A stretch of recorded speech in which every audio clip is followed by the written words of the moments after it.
दोस्तों आज हम जिस शार्क की बात करने जा रहे हैं उन्होंने शादी का कॉन्सेप्ट इंडिया में बदल के ही रख दिया। इनफैक्ट उनका ये कहना है कि उन्होंने इंटरनेट कंपनी इंडिया में तब शुरू की जब इंडिया में इंटरनेट ही नहीं था। इनके स्टैंडर्ड मोटिवेटिंग वर्ड्स हैं जोश, जुनून और जज्बा। और अगर इनकी भाषा में बोला जाए तो शार्क टैंक इंडिया के फीचर होने के बाद हमें इनकी कहानी से भी काफ़ी प्रेरणा मिली। जी हाँ, आज हम बात करने जा रहे हैं अनुपम मित्तल की और उनकी कंपनी शादी.com की।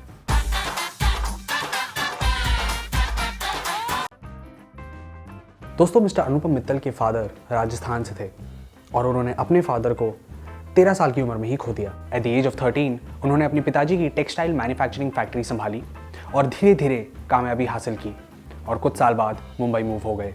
इनफैक्ट अनुपम मित्तल भी ये सेम एंटरप्रेन्योरल माइंडसेट रखते थे और 13 साल की उम्र में ही उन्होंने अपनी सोसाइटी के बच्चों के साथ लोगों से पैसे लेकर एक स्पोर्ट्स क्लब शुरू किया जिसमें टीटी टेबल, पूल टेबल और कई सारी दूसरी फैसिलिटीज़ भी थी। चिकने डब्बे में 100 की हरी बत्ती डाल। स्कूल में हमेशा से एक अबव एवरेज स्टूडेंट रहे मिस्टर अनुपम मित्तल और उन्होंने अपना ग्रेजुएशन पूरा किया जय हिंद कॉलेज मुंबई से। और इसी बीच वो कभी कभी अपने पिताजी को टेक्सटाइल मैन्युफैक्चरिंग बिजनेस में असिस्ट किया करते थे, पर उनका मन कभी भी इस फैमिली बिजनेस को ज्वाइन करने का नहीं था और ना ही किसी और जॉब को ज्वाइन करने की इच्छा थी। और इसलिए कॉलेज खत्म होने के बाद उन्होंने अपने दोस्त के साथ एक इंटीरियर डिजाइनर का बिजनेस शुरू किया। मेरे को पूरे घर में प्लास्टिक पेंट, क्या प्लास्टिक पेंट होना। पर अनफॉर्चुनेटली उस समय डिमांड हाई और सप्लाई कम होने के कारण उन्हें यह बिजनेस 6 महीने के अंदर अंदर बंद करना पड़ा। पर अभी भी उन्होंने हार नहीं मानी और टेक्सटाइल एक्सपोर्ट का काम शुरू किया।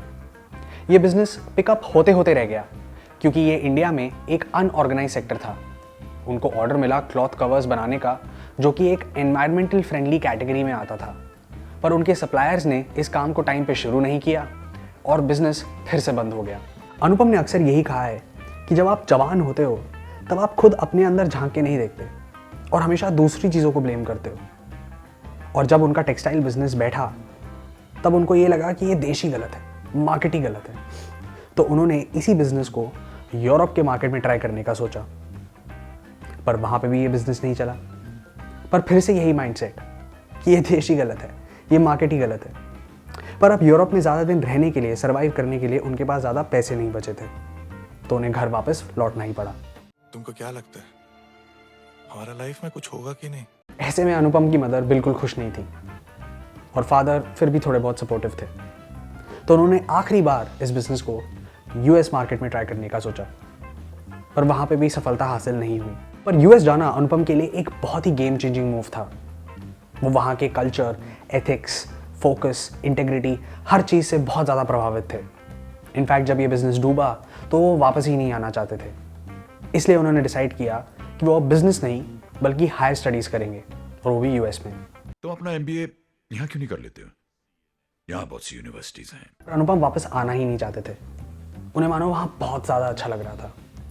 तो उनके फादर ने एग्री किया और अनुपम ने भी बहुत मेहनत करी और बॉस्टन कॉलेज का एमबीए का एंट्रेंस भी क्लियर कर लिया। इनफैक्ट उन्हें वहाँ की स्कॉलरशिप भी मिली, पर उन्होंने ये बात घर पे बताई नहीं। उन्होंने कहा कि डोनेशन मनी लगेगा, तो फादर ने पैसे भेज दिए और उन्होंने उस पैसे से अपने लिए एक मित्सुबिशी स्पोर्ट्स कार खरीद ली और अपना एडमिशन स्कॉलरशिप से करवा लिया। This is business. तो कॉलेज में एडमिशन होने के बाद उनका काफ़ी अच्छा टाइम कटा और कॉलेज में बल्कि एक और लाइफ चेंजिंग मोमेंट आया जब उनको लगा कि इंडिपेंडेंट थिंकिंग की कितनी इंपॉर्टेंस है। वहाँ का एजुकेशन कल्चर इंडिया के एजुकेशन कल्चर से बहुत ज़्यादा अलग था। वहाँ स्टूडेंट्स प्रोफेसर से डिसएग्री करके उनसे सवाल कर सकते थे और ट्रेडिशनल थिंकिंग को चैलेंज कर सकते थे और वहाँ के प्रोफेसर्स भी इस चीज़ को बहुत ज़्यादा इंकरेज करते थे। अरे चाबुक के डर से तो सर्कस का शेर भी उछल के कुर्सी पर बैठना सीख जाता है, लेकिन ऐसे शेर को हम वेल ट्रेन्ड कहते हैं, वेल एजुकेटेड नहीं। पर अब कॉलेज खत्म हुआ तो कोई जॉब नहीं मिली। उन्होंने भी कई सारे इंटरव्यूज अटेंड करे पर कुछ हाथ नहीं लगा और फिर से वही सिचुएशन आ गई जहाँ यूएस में भी उनके पास सर्वाइव करने के लिए बिल्कुल पैसे नहीं बचे थे। पर अभी भी उन्होंने अपनी गाड़ी नहीं बेची। फाइनली उनको माइक्रो स्ट्रैटेजी कंपनी में एक प्रोडक्ट एनालिस्ट की नौकरी मिली जो कि एक एसोसिएट लेवल की नौकरी थी। और सबकी तरह अनुपम की भी यही सोच रही कि जितना जल्दी हो सकता है उतना जल्दी हायरार्की में वो ग्रो कर जाएं। पर अगर उन्होंने as a product analyst join किया है तो इस कंपनी में ग्रो करने के लिए उन्हें सालों लग जाएंगे। इसलिए जब इस कंपनी ने एक और डिवीज़न खोलकर एक इंटरनेट कंपनी स्टार्टअप शुरू किया तो इस कंपनी से 15 लोगों को वहाँ मूव किया गया। अनुपम ने इसमें एक अपॉर्चुनिटी देखी और क्योंकि उनके पास खोने के लिए और कुछ नहीं था, उन्होंने इस डिवीज़न में ट्रांसफ़र ले लिया। क्योंकि ये डिवीज़न बहुत ही छोटा था and Anupam one of the first employees, तो वो बहुत ही जल्द एक सीनियर रोल अदा करने लगे। इस कंपनी की वैल्यूएशन 2 साल के अंदर अंदर 100 मिलियन से 40 बिलियन तक पहुंच गई। और क्योंकि इसकी पेरेंट कंपनी नैस्डैक पे लिस्टेड थी और अनुपम के पास इसके थोड़े से स्टॉक्स थे, वैल्यूएशन ऊपर पहुंचते ही अनुपम मिलियनेयर बन गए। बाकी के गरीबों देखो अमीर लोग कैसे दिखते हैं। और फिर एक दिन जब अनुपम इंडिया वेकेशन के लिए आए तो एक पंडित जी अनुपम के लिए 40 लड़कियों का बायोडेटा लेके आए। लड़का लड़की को देखेगा, अगर दोनों एक दूसरे को पसंद आए तो बाकी बातों की चर्चा हम आराम से कर सकते हैं। अनुपम को तब ये बायोडेटा देख के लगा कि अगर इन सबको इंटरनेट पे डाल दिया जाए तो लोग एक दूसरे को कितनी आसानी से ढूंढ सकते हैं। उस टाइम उनकी शादी तो नहीं हुई पर एक आइडिया का ज़रूर जन्म हो गया। पर उस टाइम भी इस आइडिया का कुछ किया नहीं गया। इसी वेकेशन पे ही उन्होंने अपने कजिन्स आनंद और पूजा के साथ मिलकर सत्यानेट नाम की एक कंपनी शुरू करी। सत्यानेट एक ऐसी एजेंसी थी जो दूसरों के लिए उनके वेबसाइट्स बनाती थी। तो उनके वापस यूएस लौटने के बाद आनंद और पूजा ने मिलकर ये बिजनेस संभाला। पर यूएस वापस जाते ही अनुपम मित्तल को एक बहुत बड़ा झटका लगा। माइक्रो स्ट्रैटेजी कंपनी, जिस कंपनी के लिए अनुपम काम करते थे, उन्होंने अकाउंटिंग इरेगुलरिटीज डिक्लेयर की, जिसकी वजह से 1 महीने के अंदर अंदर उनके स्टॉक प्राइसेस पूरी तरह गिर गए। इनकम तो छोड़िए, अब उधारी और हो गई। 35 लाख का तो हमारा इन्वेस्टमेंट है, तो 36 लाख का घाटा कैसे हो गया? इस क्रैश से जस्ट पहले उन्होंने फरारी तक ऑर्डर कर ली थी अपने लिए और अब इस उधार को चुकाने के लिए उन्होंने अपनी मित्सुबिशी तक बेची। इस सिचुएशन के बाद वो वापस इंडिया आ गए और अपने कजिन्स पूजा और आनंद के साथ सत्यानेट के साथ साथ पंडित जी की वजह से जिस आइडिया का जन्म हुआ था, उस आइडिया से सगाई.com की शुरुआत की।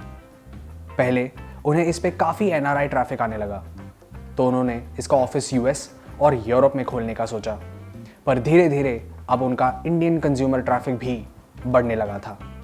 पर फिर अनुपम को ये लगने लगा कि सगाई शब्द साउथ इंडियंस को शायद समझ में ना आए और इसीलिए उन्होंने सगाई से इसे शादी.com बनाने का सोचा। ये डोमेन तब 25 लाख का बिक रहा था और सत्यानेट की टोटल सेविंग्स कुछ 30 लाख के करीब थी। पर अनुपम में मार्केटिंग की तब से समझ थी। उन्होंने ये बोल्ड और रिस्की डिसीजन लिया और धीरे धीरे अब प्रॉफिटेबिलिटी बढ़ने लगी और उन्होंने और डाइवर्सिफाई करना स्टार्ट किया। उस टाइम उन्होंने इंडिया का one of the first mobile games platform मौज.com और मकान.com भी शुरू किया। उन्होंने अब एंजल इन्वेस्टिंग भी शुरू कर दी, जहां उन्होंने 2 करोड़ रुपए इंडिया की सबसे बड़ी डिजिटल एडवर्टाइजिंग एजेंसी में भी इन्वेस्ट किए। उन्होंने एंटरटेनमेंट इंडस्ट्री से भी जुड़कर फ्लेवर्स और 99 जैसी मूवीज़ को भी प्रोड्यूस किया, जिसमें अनुपम मित्तल ने छोटे छोटे गेस्ट अपीयरेंस भी करे। पर ये फिल्म ज़्यादा चली नहीं। उनका एक छोटा सा क्लिप आप देख सकते हैं। तबले वाला नया बच्चा है, वो उंगलियों से तबला बजाते रहता है टेबल पे। उसकी उंगलियों पर ध्यान रखना, जब वो बड़ा ब्लफ मारा ना तो और तेज से तबला बजाता है। 2007 के अगस्त में उन्होंने यूएस के VCs के साथ $25 मिलियन के लिए एक टर्म शीट साइन करी और उन्होंने अपना एक्सपेंडिचर अब और भी ज़्यादा बढ़ाना शुरू कर दिया, क्योंकि उनको लगा कि पैसा तो आ ही जाएगा। पर 2008 में मार्केट क्रैश हुआ और VCs को इसकी भनक पहले से ही लग गई थी, इसलिए 2007 से लेकर 2008 तक उन्होंने उस पैसे को रोक के रखा और मार्केट क्रैश के बाद कभी भेजा ही नहीं। ये एक बहुत बड़ा झटका था, जहां उन्हें काफ़ी सारे ले ऑफ्स करने पड़े, पर उन्होंने अपने एम्प्लॉयज़ के साथ काफ़ी ट्रांसपेरेंसी दिखाई और जो भी किया बहुत रिस्पेक्टफुली किया। हर किसी को 6 महीने की सैलरी दी या फिर दूसरी कंपनीज में सेम सैलरी पे जॉब ढूंढने में मदद की और प्लेस भी कराया। ये एक ऐसा समय था जब अनुपम मित्तल काफ़ी मेंटली इल हो गए थे और जनरलाइज्ड एंग्जाइटी डिसऑर्डर से डायग्नोस्ड हो गए। उन्हें तब काउंसलिंग सेशंस अटेंड करने की ज़रूरत पड़ी, पर इन सब के बाद भी उन्होंने कभी हार नहीं मानी और फिर से लड़ने का फैसला किया। उनका ये मानना है कि कामयाब और नाकामयाब लोगों में अक्सर परसिवियरेंस का ही फर्क होता है। एंजल इन्वेस्टिंग को भी अब उन्होंने अग्रेसिवली करना शुरू किया और धीरे धीरे शादी.com को भी प्रॉफिटेबिलिटी तक ले आए और इंडियन और इंटरनेशनल वीसीज को ऑन बोर्ड करके आगे बढ़ते रहे और एक्सपेंसेस को भी अब काफ़ी कंट्रोल किया। अनुपम मित्तल के कुछ इंपॉर्टेंट इन्वेस्टमेंट्स हैं जैसे बिग बास्केट, ओला, वॉटफिक्स, रैपिडो, मोबीक्विक और कई सारे। पर इस कहानी से हमें कुछ इंपॉर्टेंट लेसन्स ज़रूर मिलते हैं। पहला, जब तक पूरा ट्रांजैक्शन ना हो जाए, जब तक बैंक में पैसा ना हिट हो, तब तक टर्म शीट कुछ नहीं, उसके भरोसे मत बैठो। दूसरा, अगर कुछ गड़बड़ हो तो उससे डरो मत, भागो मत, उसका एक सोल्यूशन ढूंढो और अगर सोल्यूशन ना मिले तो उसके एक्सपीरियंस से कुछ नया करो, कुछ बड़ा करो। तीसरा, अगर बिजनेस ना चले तो उसकी जड़ तक पहुंचो और ये एनालाइज करो कि वो क्यों नहीं चल रहा और सिर्फ मार्केट को ब्लेम मत करो। चौथा, अपने एम्प्लॉयज़ के साथ हमेशा ट्रांसपेरेंसी रखिए और अगर कोई मुश्किल समय आए तो जो भी करना हो बहुत ही रिस्पेक्टफुली करिए। और पांचवा, जज्बा, जोश, जुनून और जायदाद। Hey guys, thank you so much for watching that video. अगर आपको पसंद आया तो please hit the like, share and subscribe button down below. अगर आप चाहते हैं कि हम किसी भी ब्रांड या एंटरप्रेन्योर पे स्टोरी करें तो please do let us know in the comments. Will be more than happy to do so. We'll see you in the next episode. Till then, take care, good bye.